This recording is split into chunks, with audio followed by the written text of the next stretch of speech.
with that, viewers, we move on to another grim news coming in another incident that's being reported from Bangladesh. This one from Cox's Bazar. The partially burned body of Nayan Sadhu, a Hindu temple priest at the Sarbojonin Sri Shib Kali Mandir in Khurushkul Union, was recovered on Wednesday hanging from a tree in a forested hill area. The approximately 50-year-old priest had been missing since April 19, prompting searches by family and locals. His body was found and it showed signs of severe assault and partial burning, with reports indicating he was abducted, beaten and killed before being hanged. Of course, raising serious concerns over targeted violence against Hindu minorities in the region. Now, local sources and community voices have described the killing as a brutal act allegedly carried out by radical Islamist elements, with the body discovered deep in the jungle of Khurushkul after 3 days. While the incident has sparked outrage on social media and among Hindu communities, major Bangladeshi mainstream media outlets have reportedly downplayed or avoided extensive coverage of the case. Even police have launched an investigation into the homicide, but details on arrests or confirmed motives as of now remain limited. Let's get in a comment from Veena Sikri, Ambassador Veena Sikri, former diplomat and ambassador of India to Bangladesh. Ms. Sikri, we were thinking that under Tariq Rahman, things will change for the better, but Bangladeshi Hindus continue to still being targeted, and in fact this Hindu priest, another one, such brutally killed. Absolutely, I think this has been a heinous crime. It is absolutely unacceptable, and what you're saying about the Bangladeshi media toning it down is reprehensible, because we know that during the 18 months after Prime Minister Sheikh Hasina was ousted, one of the absolutely glaring unacceptabilities of the situation in Bangladesh was the consistent attack on all the minorities.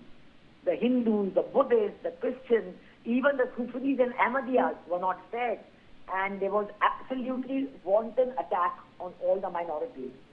And again, as you said, the media at that time, which is now and continues to be fully controlled by the Jamaat-e-Islami, who took it over at that time, and they have not let go of it since then.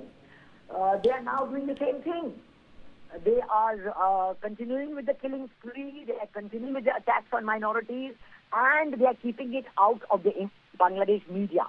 In fact, the Hindu, Buddhist, Christian Unity Council in Dhaka, they have reported that in the last 3 months, January to March, there have been 133 attacks on minorities, including 25 murders. And these have continued, they have continued in January, before the election, but even in February and March, after the elections were over, the killings, the deaths, the rapes, they have recorded so many rapes have happened. These have just continued. So this is quite unacceptable. I hope our government will take it up strongly with the government of Bangladesh to explain that this cannot continue. This is absolutely unacceptable and heinous. It is inhuman what they are doing. The way they kill the people, hang them on the trees. The previous person was hanged on a light pole. I mean, this is terrible, absolutely. I don't know what kind of situation there is in that country that the minorities keep coming under attack. And in fact, just coming days after former Union Minister Dinesh Trivedi was set to become the new Bangladesh High Commissioner, such incidents coming to the light. Why do you think nothing is changing in Bangladesh even after renewal of diplomatic engagements? Ambassador. They won the election with a 2/3 majority.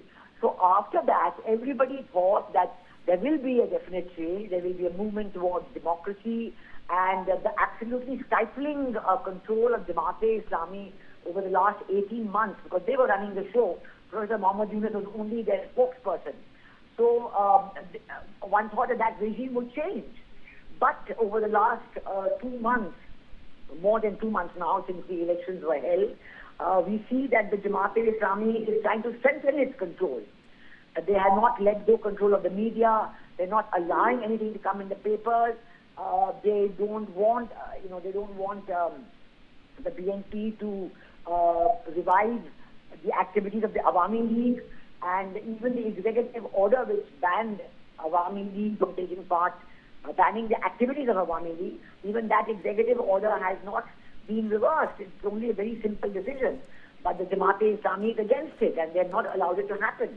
So I think it's a very difficult moment, and everybody is watching whether Prime Minister Tariq Rahman is going to be his own person, is going to be pro-democracy, pro-liberation war, pro-secularism, or is he just going to do the bidding of the Jamaat-e-Islami? There is a big section in the BNP which is pro-Jamaat. Yes. So maybe that section has the upper hand at the moment.